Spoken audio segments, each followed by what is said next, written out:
करती हूँ आप बहुत अच्छे होंगे। तो आज फ्रेंड्स है डे 5 और आज होगी गोवर्धन पूजा वगैरह सब कुछ हो चुकी है। बस शास्त्री जी आएंगे, फिर उसके बाद भागवत श्रीमद् भागवत जी का पाठ आरंभ होगा। तो उसके बाद में आपको, जैसे मैंने कल सब कुछ आपको दिखाया था, तो आज भी मैं पूरी कोशिश करूँगी कि आप सबके लिए पूरी वीडियो में आप तक पहुँचाऊँ।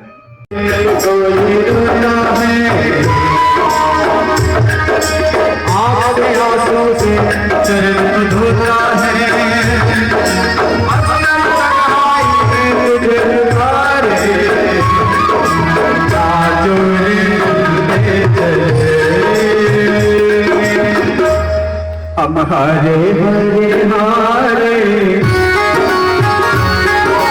हरे के सहारे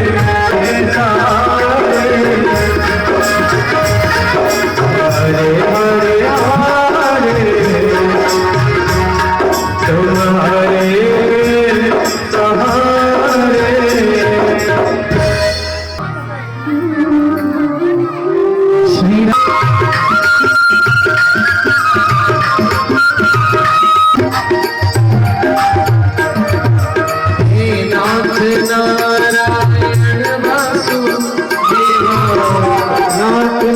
नारायण वासुदेव हे नाथ नारायण नारायण वासुदेव हे कृष्ण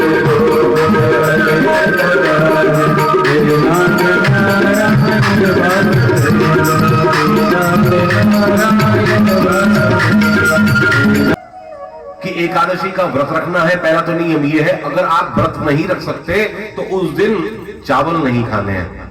अगर व्रत भी नहीं रख सकते तो भोजन ऐसा करना जिसमें चावल ना हो, चावल का निषेध कर देना। राजा अम्बरीश ने किया, नहुष ने किया, बड़े बड़े राजाओं ने किया।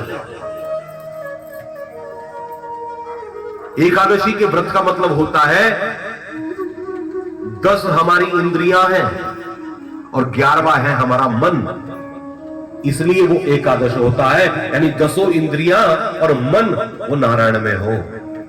भूखे रहने का नाम व्रत नहीं है कि हम भूखे रहेंगे तो व्रत हो जाएगा। जिस दिन व्रत हो उस दिन बहुत सारा भजन किया जाए और भगवान के निकट रहा जाए, उसको कहते हैं उपवास। राम नाम मीठा है कोई राम कोई बुला के देख ले। आज नाम पे आजा भोग बुलाने वाला, आज नाम पे आजा भोग बुलाने वाला। बोलो राम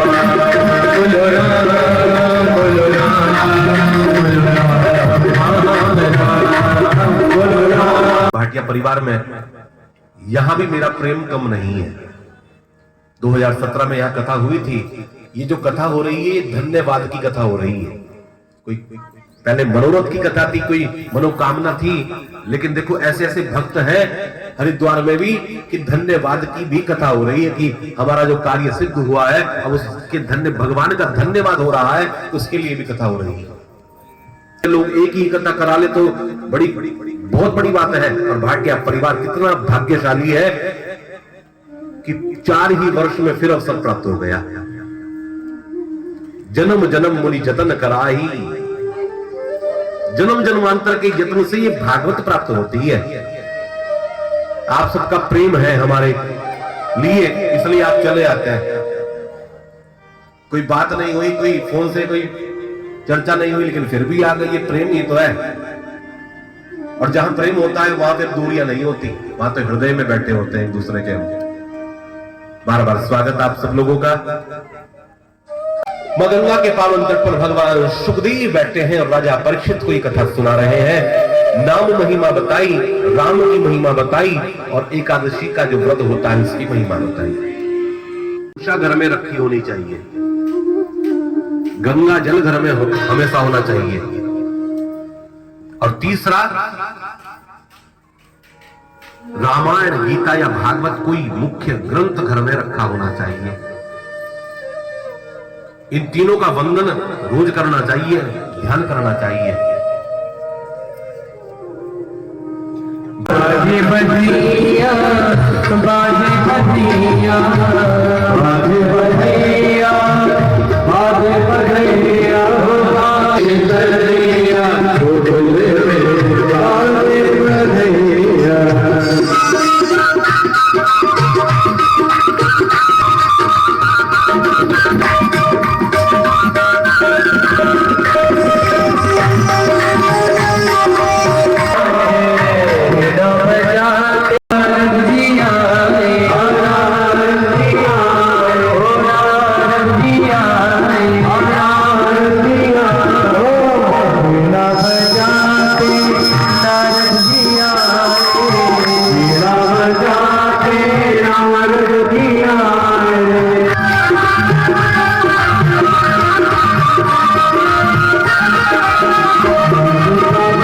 श्रवण से पाप शमन हो जाते हैं। कान के द्वारा जब भागवत कानों में जाती है, हृदय को पवित्र करती है, तो सारे विकार निकल जाते हैं, सब विकार समाप्त हो जाते हैं। लेकिन फेरे जो 4 होते हैं, काहे के होते हैं? 4 फेरे धर्म का फेरा। पहला फेरा धर्म का होता है, दूसरा फेरा अर्थ का होता है, धर्म अर्थ। तीसरा फेरा काम का होता है, चौथा फेरा मोक्ष का होता है। और विडंबना है कि 3 फेरों में कन्या आगे है और 1 फेरे में पुरुष आगे है।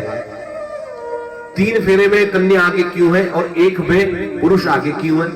अब ध्यान करो, आपने फेरे लिए होंगे, उस समय तो ध्यान नहीं रहता ना, उस समय ये तो मनोविनोद होता है। पति और पत्नी का जीवन साथ रहते हैं। मैंने देखा है, बूढ़े हो गए लोग, वृद्ध हो गए, लेकिन 4-4, 5-5 बच्चे हैं, बच्चे बड़े हो गए, पोतों की शादी हो गई, और माता जी से, बाबू जी से पूछो तो कहते हैं आपस में आज तक बनी ही नहीं हमारी। ओहो, इतना बड़ा संसार बन गया लेकिन आपस में नहीं बनी। बड़ी विचित्र बात है, इतने साल साथ में रह रहे हैं। देखो, ये बड़ी विडंबना है। ये चीज संसार में, हिंदुस्तान में ही हमारे पास है, हमारी संस्कृति सनातन धर्म में ही, कि हमारे मंत्रों में वो शक्ति है कि पति और पत्नी इतने वर्षों तक साथ रहते हैं। ये हमारे मंत्रों की शक्ति है। पूर्व ऋषि के समय 18 जोड़े आए विदेशी, उन्होंने सनातन धर्म पद्धति से यानी विवाह संस्कार कराया। हमने ही ये संस्कार कराया था। 18 जोड़े, उनका कहना, हमने पूछा कि आपकी शादी हो चुकी है? हाँ, शादी हो गई हमारी अपनी परंपरा से। तो मैंने कहा अब फिर ये वाली शादी क्यों कर रहे हो? कि हम ये सनातन धर्म के जो ये फेरे वाली संस्कृति होती है, हमने सुना है इसमें पति और पत्नी बहुत दिनों तक साथ रहते हैं। हिंदुस्तान में वाकई शक्ति है। उनके यहाँ तो बात बात पर तलाक है, तो 18 जोड़ों ने शादी की, बकायदा हिंदू संस्कृति से, यही सनातन धर्म को फॉलो किया। वो इधर भाग रहे हैं और हम उधर भाग रहे हैं। उन्होंने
मही रूपा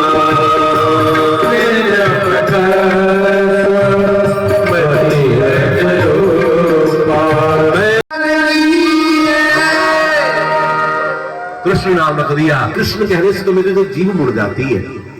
कब तक मैं कृष्ण कृष्ण कृष्ण करूंगी, मेरी जीभ मुड़ेगी। तो भले ही लोगों के लिए कृष्ण होगा, मेरे लिए तो कान्हा होगा, कनवा होगा, गोविंद होगा। यानी अनेक नाम माताओं ने रख दिए। दोनों बच्चों का पाल पोषण घर में होने लगा। दोनों बच्चे धीरे धीरे बड़े होने लगे। भगवान शरारतें करते हैं, गोबर से खेलते हैं। एक दिन मैया ने श्रृंगार कर कर बैठाया, अपने काम में मैया लगी। तभी एक ग्वाल आया और कहा, मैया तुझे पता है तेरा लाल कहाँ है? कि कहाँ है? अरे जलकर देख। गौशाला में जाकर देखा तो गोबर से लिपटे हुए बैठे हैं कन्हैया। सिर पर गोबर, मुंह पर गोबर, कमर पर गोबर। मैया ने कहा, अरे किसी जन्म में तू सुअर था क्या तो गोबर से खेल रहा है? तो मैया से कहने लगे मन ही मन, मैया तूने ठीक पहचाना, वाहरा अवतार मेरा हुआ है। फिर श्रृंगार किया, स्नान कराया, फिर बैठाया।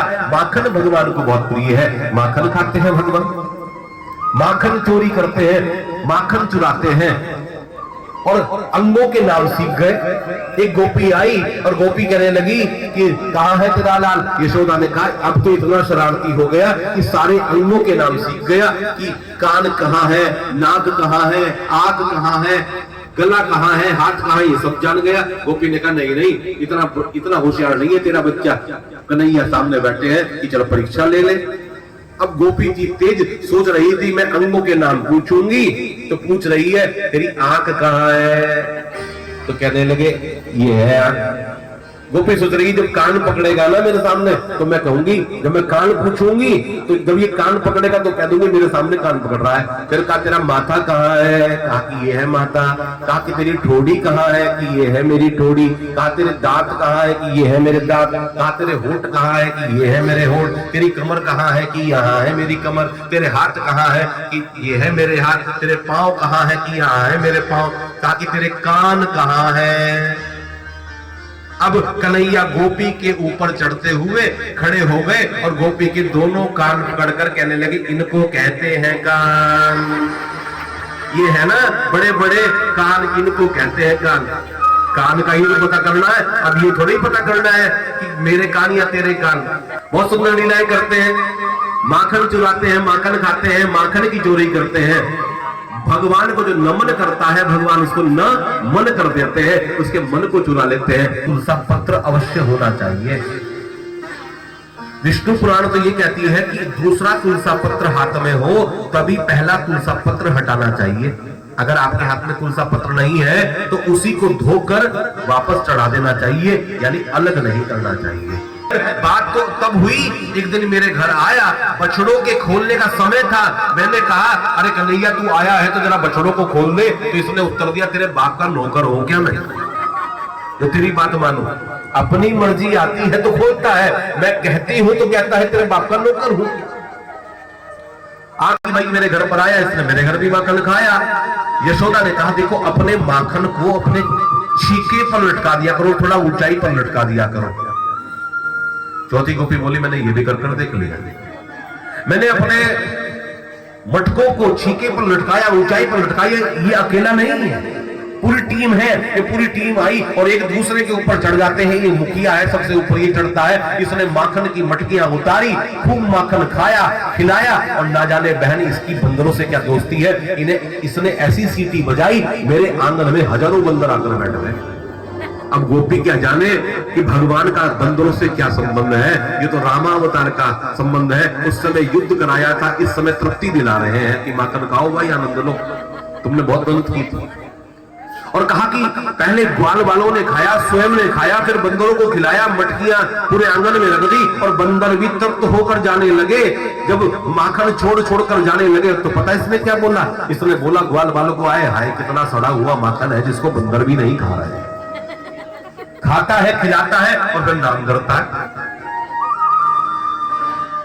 यशोदा ने कहा, अच्छा एक काम कर लो, इसको हवा से डर लगता है, अगर ये तुम्हारे घर आए ना तो इसको कह देना मेरे घर में हवा है। पांचवी गोपी बोली, रहने दे, बस रहने दे। मेरे घर एक दिन आया, मेरे घर में दूध दही माखन का कोई काम नहीं है, क्योंकि जितनी आवश्यकता होती है बाजार से खरीद लेते हैं। और एक दिन क्या इसने क्या किया, ये आया और धीरे धीरे आता है पीछे हाथ बांधकर।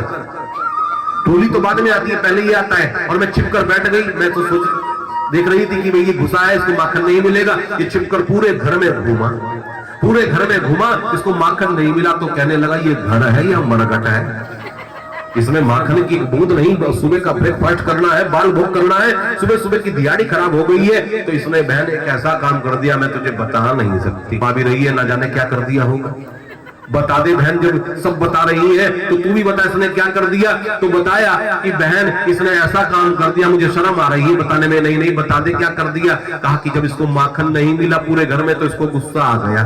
और जब गुस्सा आ गया तो एक कमरे में ये प्रवेश कर गया। उस कमरे में मेरी जवान लड़की सो रही थी खटिया के ऊपर। उसकी चुटिया थी लंबी, खटिया पर सो रही थी। उसकी चुटिया को खटिया के पांव से बांध दिया और उसके कान में जाकर कह दिया हौवा। और जैसे ही कहा हौवा, वो खड़ी हुई और जैसे ही वो उठी तो चुटिया खींची। उसको लगा आज तो हौवा ने तुझे पकड़ ली। वो घबराई, मैं भागी तो ये तुरंत भाग गया। मैंने चुटिया को खटिया से खोला, कमर पर हाथ फेरा, उसको पानी पिलाया, दूध पिलाया और कहा कि माँ हौवा आया था। कि नहीं कोई हौवा नहीं, ये तो नंद का छोरा है जो घर घर हौवा बनकर डोलता है, सबको परेशान करता है। और आज भी मेरी लड़की इसको देख लेती है ना तो दूर से तो माँ कहती है माँ हौवा। वो बेचारी आज भी इतनी लीलाएं करता है, भगवान की लीला करते हैं, लेकिन जितनी बार कथा करते हैं उतनी बार नहीं लगती है। और कोई बात होती तो एक बार कहने से आनंद आता, एक बार हंसी आती, लेकिन ये भागवत गीता रामायण जितनी बार बताओ को तो बिल्कुल नहीं लगती होगी।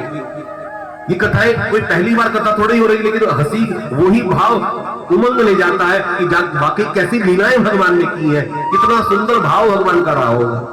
यशोदा कहने लगी गाली मत दो, मुझे यकीन नहीं होता कि मेरा लाल तुम्हारा माखन चुराता होगा। अरे मेरे माखन में, मेरे घर में माखन की क्या कमी, रंगे हाथों पकड़ो तो मानो। निश्चय कर लिया ठीक है, रंगे हाथ पकड़कर ही दिखाएंगी। और एक गोपी ने इंतजाम कर लिया रंगे हाथ पकड़ने का।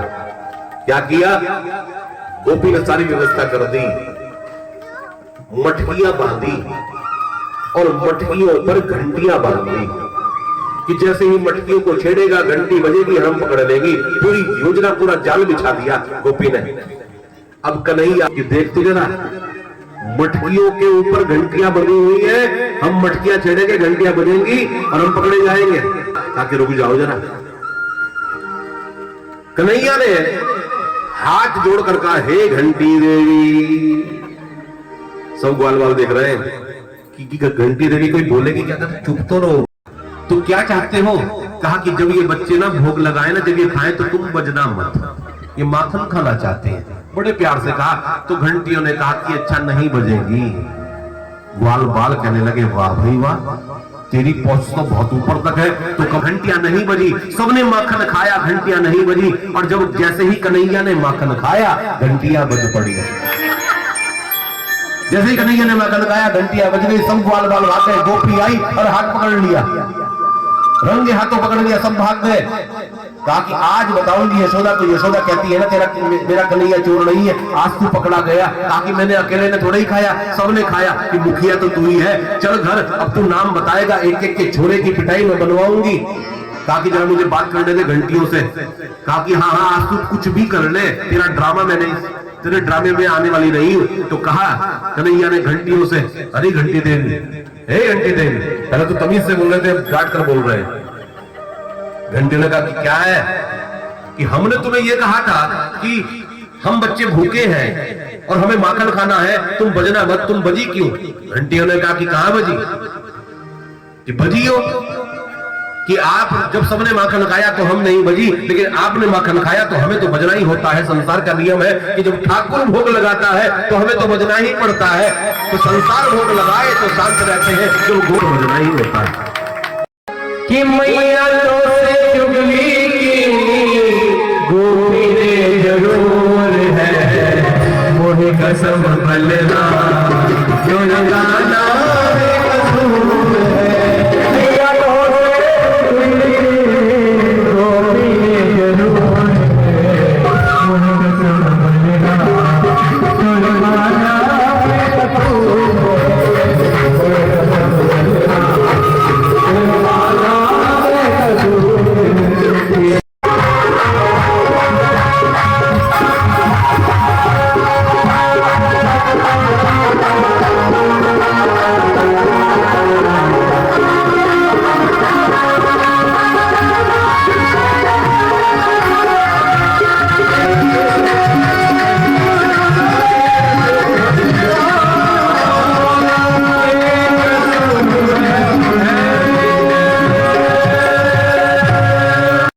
धन्य है ये गोपियां जिनके बीच में ये ब्रह्म घूम रहा है।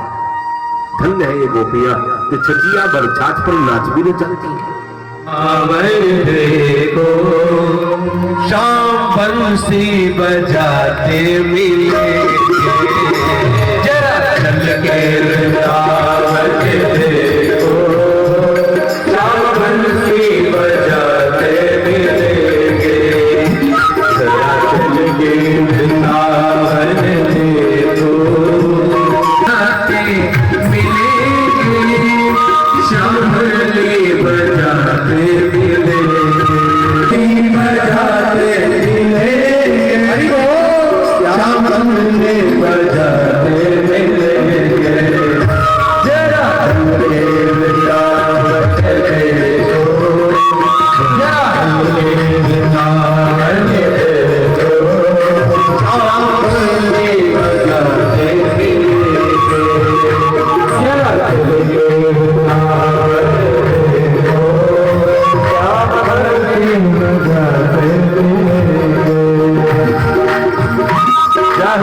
ताली बजाते हुए हाथ उठाओ।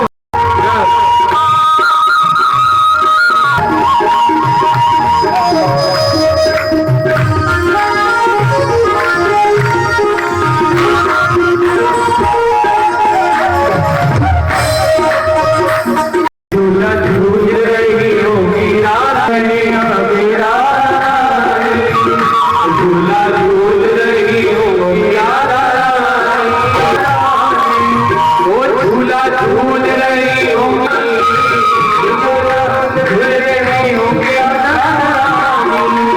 झूला झूल रही होगी वो झूला झूल रही होगी झूला झूल रही होगी शाम झूला झूलाते तो शाम झूला झूलाते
कन्हैया कहते हैं कि मेरा नाम रटने से कुछ नहीं होगा, श्रीमती का नाम, श्री का नाम रटोगे तो बात बननी है।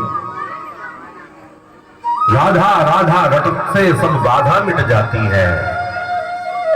और जब धारा धारा धारा धारा धारा धारा धारा धारा धारा धारा राधा राधा राधा उल्टा हो जाता है। जब धारा लगती है ना राम, सुखदेव जी की दीक्षा गुरु है श्री राधा। सुखदेव तो सीधा वृंदावन बिहारी जी के मंदिर में पाओ तुम्हें आपको। ये संसार अपनी ओर हमें खींचता है रबड़ की तरह से, लेकिन अगर छूट जाओ तो सीधा भगवान के चरणों में जाकर खड़े हो जाओ। और मंदिर में जाकर उस बिहारी से जरा पूछो तो सही, इतना समय क्यों लगाया तुझे बुलाने में मुझे। कई कथा होती है ना, श्रोता उठ कर जाने लगते हैं, वक्ता को पता चल जाता है कि टाइम हो गया कि भाई जल्दी से बंद कर दो। यहाँ तो श्रोता भी जमे बैठे हैं कि ये उठेंगे तभी हम उठेंगे। कितना सुंदर आनंद यहाँ आ रहा है।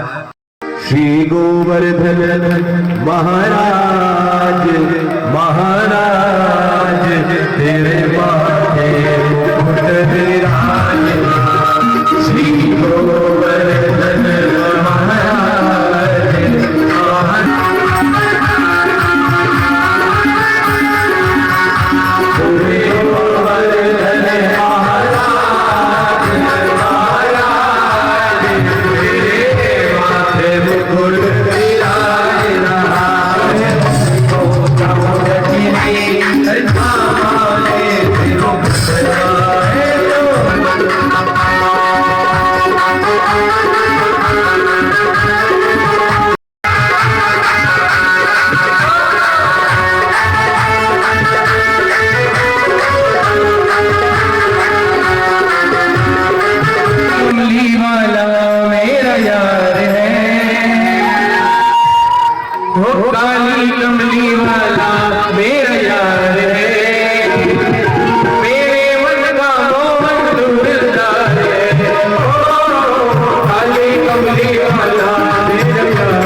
नचदा ओ मैनू नचदा मैनू नचदा श्याम मेरा अज मैनू नचदे तेरा मान अज मैनू नचदे ओ दुनिया कई में नचिया बतेरा दुनिया तेरा नचिया बतेरा फिर बिना मिलिया मोहन मेरा बिना कोई मेरा मेरा ओ मेरा मुरली ओ मेरा मुरली मुरली वाला आज नचले मेरा मुरली वाला यार आज नचले ओ नचले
जीवन के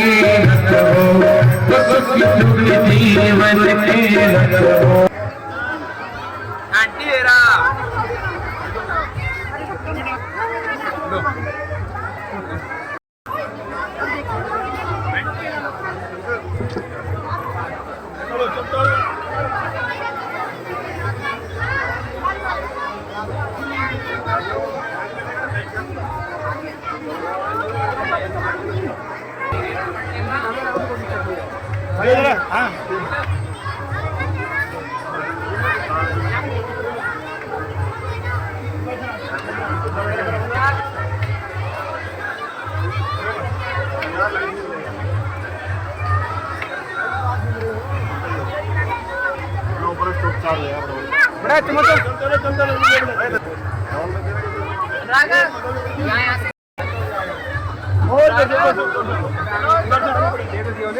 बड़ा चलो भाई चलो लाइन से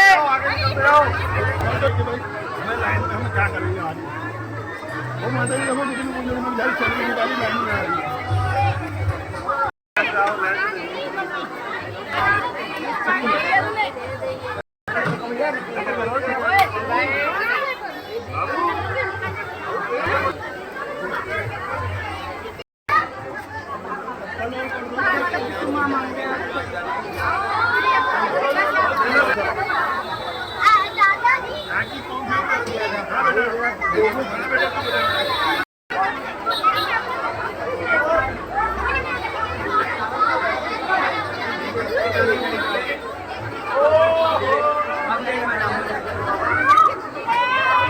नाना जीतना होगा ना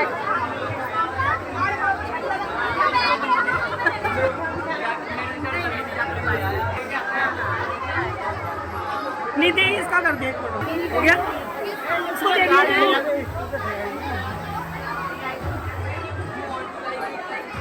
राधे राधे राधे राधे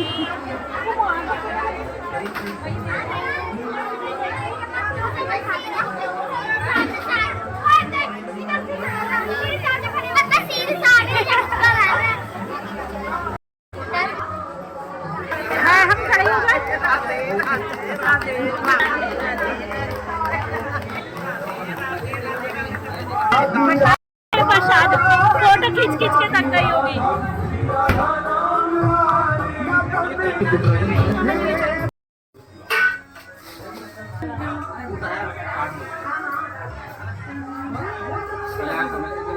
हेलो प्यारे दोस्तों, जय श्रीमन नारायण, राधे राधे, जय श्री कृष्णा दोस्तों। तो जैसे कि आज का पूरा व्लॉग आप लोगों ने देखा होगा, बहुत ही अद्भुत दर्शन हुए थे। आज भी गोवर्धन पूजा हुई थी, 56 भोग लगे थे भगवान जी को। बहुत ही आनंदमय था आज का ये पूरा श्री भागवत जी का पाठ, बहुत ही मज़ा आया। अब कल होगा रुक्मणी विवाह, उसकी भी सारी क्लिप्स मैं आप लोगों के साथ शेयर करूँगी। तो अगर आपको ये वीडियो पसंद आती हो तो प्लीज़ इस वीडियो को लाइक करना, शेयर करना, कमेंट करना, सब्सक्राइब करना और कमेंट्स में जय श्री कृष्णा, राधे राधे ज़रूर लिखना फ्रेंड्स। बाय, जय श्रीमन नारायण, बाय बाय।